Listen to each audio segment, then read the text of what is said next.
खाना तो खाकर जाओ। सविता को देखने के लिए आज लड़के वाले आए हुए थे। बेटा, तुम्हारी हॉबीज क्या-क्या हैं? अगर कोई शौक हो तो हमें बताओ। माँ जी, मुझे खाना बनाना और सबको खिलाना बहुत अच्छा लगता है।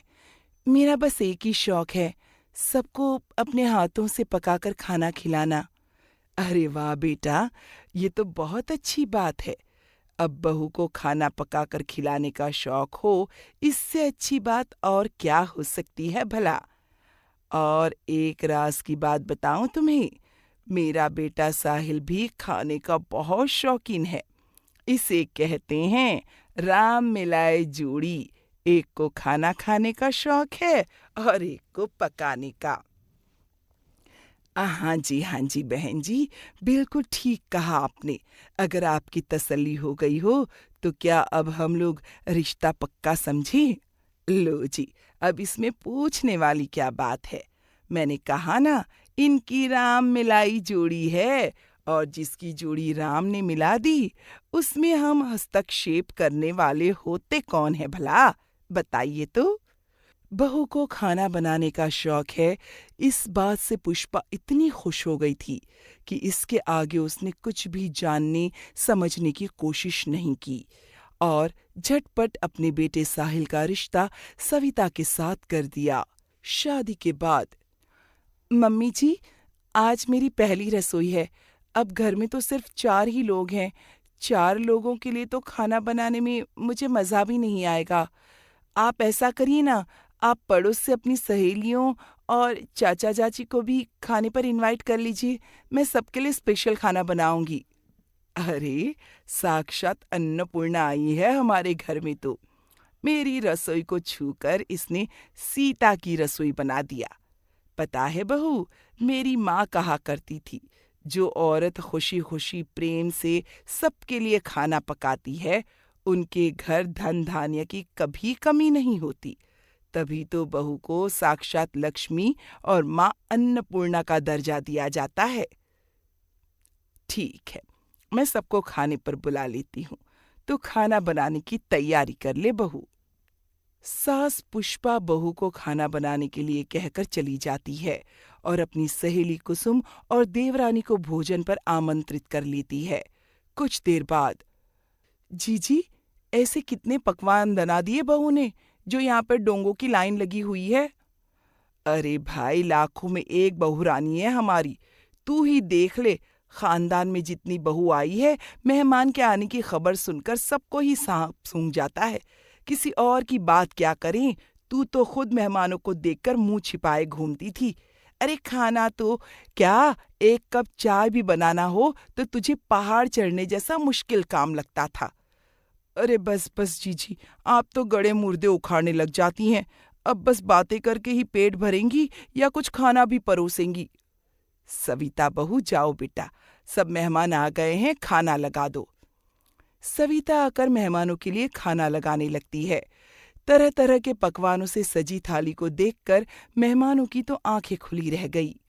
अरे वाह पुष्पा, बहू ने थाली तो ऐसे सजाकर परोसी है जैसे 5 स्टार होटल में खाना खाने आए हों हम लोग। और ये सलाद तो देखो, खीरा, चुकंदर और टमाटर ऐसे कैसे अच्छे से फूल बनाकर रखे हैं इसने। देखकर मन कर रहा है खाऊं नहीं, बस देखती ही रहूं। मुझे तो लग रहा है पक्का बहू कोई कोर्स करके आई है। अरे मैं तो टीवी पर वो मास्टर शेफ आता है ना, चैलेंज, मास्टर शेफ चैलेंज, वो हमेशा देखती हूँ। वो लोग भी अपनी डिश को बिल्कुल ऐसे ही सजा कर लाते हैं जैसे बहू लाई है। मैं तो कहती हूँ जीजी, आप बहू के टैलेंट को बर्बाद ना होने दें, इसे तो मास्टर शेफ में भेजो। क्या चाची, आप लोगों ने मेरी इतनी तारीफ कर दी कि मुझे शर्म आ रही है अब। अच्छा, अब आप लोग जल्दी से खाकर बताइए कैसा बना है खाना। खाना खाने के बाद, अरे बेटा, ये दही वड़े दिखने में तो खूबसूरत लग रहे थे, लेकिन इनका स्वाद कुछ अजीब सा क्यों लग रहा है? एह! चाची जी, ये मैंने स्पेशल रेसिपी से बनाया है ना, इसलिए। एक्चुअली मैं खाने में हर रोज़ नए-नए एक्सपेरिमेंट करती रहती हूँ। जैसे आज मैंने तुअर की दाल के वड़े बनाए थे और चटनी की जगह इसमें मेयोनीज़ डाली थी। मुझे पक्का पता है, आपको बहुत पसंद आई होगी। और आंटी जी, आप ना ये मेरा स्पेशल नवरत्न पुलाव तो टेस्ट करके देखिए। आपको इस डिश का सीक्रेट बताऊं? इसमें मैंने नमक की जगह जैगरी डाली है। एकदम नई रेसिपी है ये भी। पुलाव के 2 चम्मच खाने के बाद पड़ोसन किसी तरह अपनी उल्टी कंट्रोल करने की कोशिश कर रही थी। अरे आंटी, शर्माइए नहीं, ये पूरा आपको ही खत्म करना है। खाइए ना। पुष्पा, वो मुझे कुछ जरूरी काम याद आ गया है, मैं बाद में आती हूँ। जी जी, मुझे भी याद आया, आज तो मेरी मेरी चाचा की लड़की आने वाली है। मैं चलती हूँ, फिर मिलेंगे। अरे लेकिन खाना तो खाकर जाइए। मैंने अभी और डिश बनाई है, उन्हें कौन खाएगा? अरे जाने दो तू इनको। तू ऐसा कर बहू, मेरा खाना लगा दे। मुझे भी बड़े जोरों की भूख लगी है। ठीक है माँ जी, आप लोग बैठिए, मैं लगाती हूँ। सविता अपनी सास पुष्पा के लिए थाली में खाना परोसती है। पुष्पा खुशी खुशी खाने का कौर मुंह में डालती है तो उसका सर भन्ना उठता है। अगर मैं बहू को कहूंगी कि खाना अच्छा नहीं बना तो बेचारी मायूस हो जाएगी, और मैंने खुद उसकी इतनी तारीफ कर दी है। अब अगर कुछ कहूंगी तो अपनी बात को झुटलाना होगा, मतलब इज्जत का खुद गला घोटना। चुपचाप खा लेती हूँ, और कोई चारा भी तो नहीं है। वैसे भी नई नई शादी है, हो जाता है। मैंने तो खुद पहली रसोई में दाल में नमक की जगह चीनी डाल दी थी, और मेरी सास ने मुस्कुराते हुए दाल खा ली थी। जरूर पहली रसोई की घबराहट में बहू से गलती हुई है। कोई बात नहीं, जल्दी ही सीख जाएगी ये भी। अगले सप्ताह। मम्मी जी, मैंने आपकी सत्संग मंडली को आज खाने पर बुलाया है। मैं उन सबके लिए आज स्पेशल लंच बनाने वाली हूँ। अरे, किसने कहा था सबको बुलाने के लिए? पहले ढंग से कुछ बनाना तो सीख ले। पिछली बार जिन्हें बुलाया था, अभी तो वो बेचारे भी सदमे से उबरे नहीं हैं। लगता है ये सविता मुझे कहीं उठने बैठने लायक नहीं छोड़ेगी। मैं तो पहले ही छोटी और पड़ोसन के मुंह छुपाए घूम रही हूँ, और अब इसने मेरी सत्संग वाली मंडली को भी घर पर बुला लिया है। हे भगवान, किस जन्म का बदला ले रहा है तू मुझसे? बेटा, घर में 4 लोग हैं तो तेरा जो बनाने का मन करे ना, हम 4 लोगों के लिए बनाया कर। क्यों रोज रोज बाहर वालों को बुलाती है? तुझे कितनी दिक्कत होती होगी ना बेटा, इतना सारा खाना बनाने में। नहीं नहीं मम्मी जी, मुझे तो बहुत खुशी होती है। मैंने आपको शादी से पहले ही बताया था ना कि मुझे खाना पकाने का और लोगों को खिलाने का बहुत शौक है। आप चिंता मत करिए, मैं मैनेज कर लूंगी। लंच के समय जैसा पुष्पा ने सोचा था, ठीक वैसा ही हुआ। आज भी बहू सविता ने मेहमानों के लिए तरह तरह के व्यंजन बनाए थे, लेकिन उनमें से एक भी खाने लायक नहीं था। पुष्पा की सहेलियां जिस भी डिश का एक कौर मुंह में रखती, गंदे से भाव उनके चेहरे पर आते, और फिर बेचारी गिलास उठाकर 2 घूंट पानी से उस गले से नीचे उतार लेती। एक एक करके सारे डिशेस ट्राई करने के बाद भी जब एक भी चीज खाने लायक नहीं मिली, तो पुष्पा की सहेलियां गुस्से में उठकर वहां से चली गईं। अगले दिन सत्संग में, अरे देखो देखो, आ गई पुष्पा। अरे भाई, ये कौन से ग्रह का खाना खिलाने के लिए अपने घर बुलाया था तूने हमें? अरे देखा नहीं तुमने, थाली में सजा सजा के तो ऐसे परोसा था इसकी बहू ने जैसे सीधा 5 स्टार होटल से ही ऑर्डर करके मंगवाया हो। लेकिन जैसे ही एक टुकड़ा मुंह में रखा, सारे मुंह का स्वाद उतर गया। इतना बदस्वाद खाना कोई बना भी कैसे सकता है? बहू को छोड़ो, मुझे तो लगता है कि पुष्पा की चाल थी घर बुलाकर हम सबको ऐसे अपमानित करने की। अरे भाई, और कुछ ना सही, एक दाल ही बना देती तो हम तो दाल से ही रोटी खाकर चला लेते। तुम लोग गलत समझ रही हो, ऐसी कोई बात नहीं है। मेरी बहू को खाना खिलाने का शौक है। मुझे तो पता भी नहीं था कि उसने तुम सबको घर पर खाने के लिए बुलाया है। अरे तू ज्यादा भोली बनने का नाटक मत कर।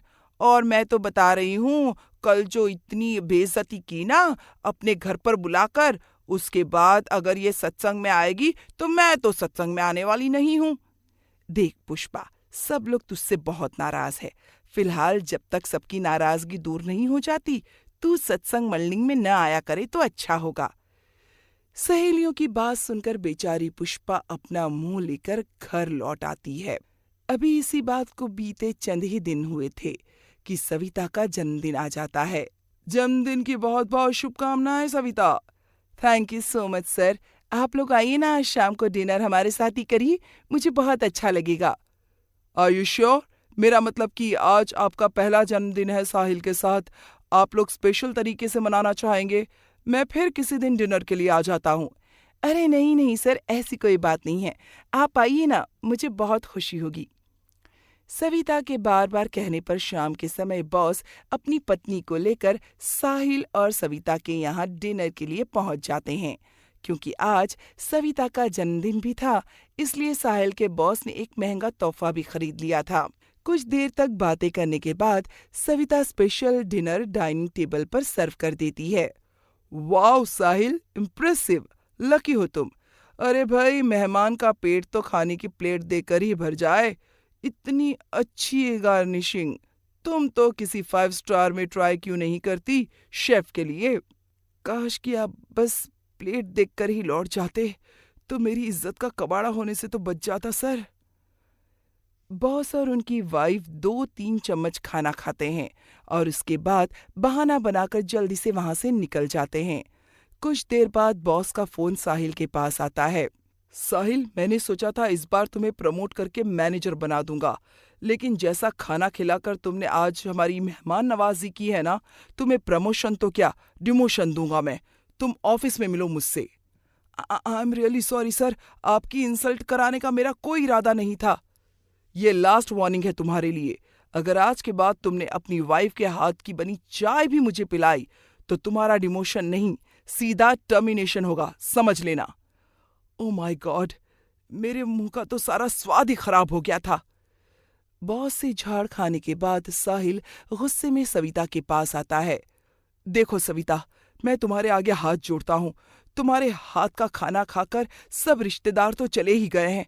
अब अगर मेरी नौकरी चली गई ना तो मुझे घर बैठकर मक्खियां मारनी पड़ेंगी। इसलिए आज के बाद अगर तुम्हें एक्सपेरिमेंट करना ही है ना तो हम 3 मजबूर लोगों पर करना, बाहर वालों को इसमें इन्वॉल्व मत करना।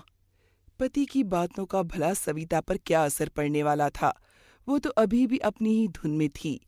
सविता ये मानने को तैयार ही नहीं थी कि उसे खाना बनाना नहीं, बस खाना बिगाड़ना आता है। खैर, काफी डिस्कशन करने के बाद पुष्पा और साहिल इस नतीजे पर पहुंचते हैं कि किसी तरह सविता को किसी और काम में बिजी कर दिया जाए ताकि उसके दिमाग में ये खाना बनाने और लोगों को बुलाकर खिलाने का ख्याल ही ना आए। तेरे रामपुर वाले मामा ने हमारे कानपुर में एक फैक्ट्री डाली है, मैं उनसे बात करती हूँ। अगर बहू के लिए कोई नौकरी हो तो हमारी जान छूटे। प्रणाम भैया, कैसे हो आप? अब तो कानपुर शहर में आपने फैक्ट्री डाल ली है, अब आओ कभी बहना से मिलने। अब तो बहाने बनाने की कोई वजह भी नहीं बची आपके पास। हाँ हाँ बहना, जरूर आऊंगा। और बताओ, सब कैसा चल रहा है? भैया, एक जरूरी काम था आपसे। मेरी बहू सविता है ना, पोस्ट ग्रेजुएट है, उसके लायक कोई नौकरी हो तो बताना। मैं आपका ये एहसान जीवन भर नहीं भूलूंगी। अरे बहना, फैक्ट्री में बहू को नौकरी करने की क्या जरूरत है? अरे तुम उसके खाने की इतनी तारीफ करती हो, हमारे रेस्टोरेंट में भेजो उसे, वहाँ शेफ की जरूरत है। अरे भैया, क्या कह रहे हैं आप? अपना चलता हुआ रेस्टोरेंट बंद कराना चाह रहे हैं क्या? अरे उसके खाने से बचने के लिए ही तो मैं उसके लिए नौकरी ढूंढ रही हूँ और आप उसे खाना बनाने का ही काम दे रहे हैं। अरे ऐसा विनाशकारी खाना बनाती है मेरी बहू कि बस अब तो सड़क चलते चप्पल और टमाटर पड़ने का डर सताने लगा है मुझे। जो उसके हाथ का खाना एक बार खा लेता है ना, फिर हमारे घर का रास्ता ही भूल जाता है। अरे साहिल के बॉस ने तो उसे नौकरी से निकालने तक की धमकी दे डाली। अरे दीदी, ऐसी भी क्या बात हो गई? ऐसा क्या डाल देती है बहू खाने में? लेकिन हमने तो सुना था बहू को खाना पकाने का बड़ा शौक है। वही तो रोना है भैया, उसे बस पकाने का शौक है, खाना बनाना सीखने का नहीं। अरे हवाई जहाज चलाने का शौक पालना अच्छी बात है, लेकिन पहले चलाना भी तो आना चाहिए कि नहीं? उसमें बैठने वाले सबकी जान ही नहीं चली जाएगी अगर ऐसे ही चलाएगा तो। वही चल रहा है मेरे घर में। मैं तो बहुत परेशान हो गई हूँ भैया। आपके आगे हाथ जोड़ती हूँ, मेरी बहू को कोई काम दे दो। बस किसी तरह वो घर से बाहर रहे और रसोई की तरफ देखे भी ना। हम बस यही चाहते हैं। वैसे तो फैक्ट्री में अभी कोई जगह खाली नहीं है, फिर भी तुम इतना कह रही हो तो मैं देखता हूँ। अरे भैया, मैं आपके आगे इतने हाथ पैर जोड़ रही हूँ, अपनी बहन के लिए एक नौकरी नहीं दे सकते आप? आप सीधे सीधे उसे नौकरी देते हैं या आपको भी घर बुलाकर बहू के हाथ का खाना खिला दूं? अरे बहना, तुम तो नाराज हो गई। घर की ही तो बात है, तू भेज दे। काम का क्या है, कुछ न कुछ काम तो निकल ही आएगा। सविता बहू, भाई नाम रोशन कर दिया तुमने हमारा। तुम्हारे मामा जी का फोन आया था, बहुत जिद कर रहे थे कि सविता बहू को उनकी फैक्ट्री में काम पर भेज दूं। मैंने तो साफ मना कर दिया कि नहीं भैया, मेरी बहू तो बस खाना बनाने का शौक रखती है, उसकी डिग्रियां जाए भाड़ में, लेकिन वो अपनी रसोई छोड़कर घर से नहीं निकलने वाली। लेकिन देखो, मामा जी तो ऐसे पीछे बढ़ गए कि क्या बताऊं। कहने लगे, नहीं, ये पोस्ट तो बस बहू के लिए ही है, उसे ये नौकरी करनी ही पड़ेगी। अब बेटा, घर की बात है, इसलिए मैं मना भी नहीं कर पाई और मैंने हाँ कर दिया। इसलिए बेटा, कल से तुझे मामा जी के यहाँ जॉब पर जाना है। मम्मी जी, आपको तो पता है ना, जब तक मैं अपने हाथों से पकाकर पूरे परिवार को खिला नहीं देती, मुझे चैन नहीं मिलता। पूरा दिन मुझे यही लगता रहेगा, पता नहीं माँ जी और साहिल ने सही से खाना खाया भी है या नहीं। अरे बेटा, तू चिंता बहुत करती है मेरी। देख, हम वादा करते हैं, हम अपना खाने पीने का पूरा ख्याल रखेंगे। अब तो खुशी खुशी जा और जाकर अपना भविष्य बना। बेटा, क्या रखा है इस कढ़ाई और चिमटे में? आगे बढ़। अच्छा ठीक है, आप कहती हैं तो मैं जॉब ज्वाइन कर लेती हूँ। बहू के हाँ करते ही पुष्पा और साहिल के दिल में खुशी की लहर दौड़ पड़ती है। अगले दिन सुबह 4 बजे। उठिए माँ जी, सुबह हो गई। अरे बेटा, आधी रात हो रही है, 4 बजे मुझे क्यों जगा रही है तू? ये लीजिए माँ जी, मेरे हाथों की स्पेशल मसाला चाय पी लीजिए, नहीं तो फिर पूरा दिन आप मिस करती रहेंगी। हैं? अच्छा ला बहू, दे दे। अच्छा जा, अब सो जा, तुझे ऑफिस भी तो जाना है ना। जी माँ जी, तभी तो मैं सुबह 4 बजे उठी हूँ। पहले मैं आप लोगों के लिए नाश्ता बनाऊंगी, फिर लंच बनाकर हॉट केस में रखूंगी, फिर अपने ऑफिस के लिए तैयार होंगी। और हाँ माँ जी, मैं सारा खाना तैयार करके जा रही हूँ। दोपहर को मैंने आज साहिल जी के एक दोस्त को खाने पर बुलाया है, आप प्लीज उसे खाना खिला देना। बहू की बात सुनकर बेचारी पुष्पा अपना सर पीट लेती है। जिस मुसीबत से बचने के लिए उसने अपने भाई के आगे हाथ पैर जोड़े, वो तो अभी भी मुंह बनाए उसके सामने ही खड़ी थी। पुष्पा को समझ आ गया था कि बहू और उसके वाहियात खाने से बचने का कोई तरीका नहीं है, इसलिए अब उन्होंने उस खाने के साथ ही जीना सीख लिया था।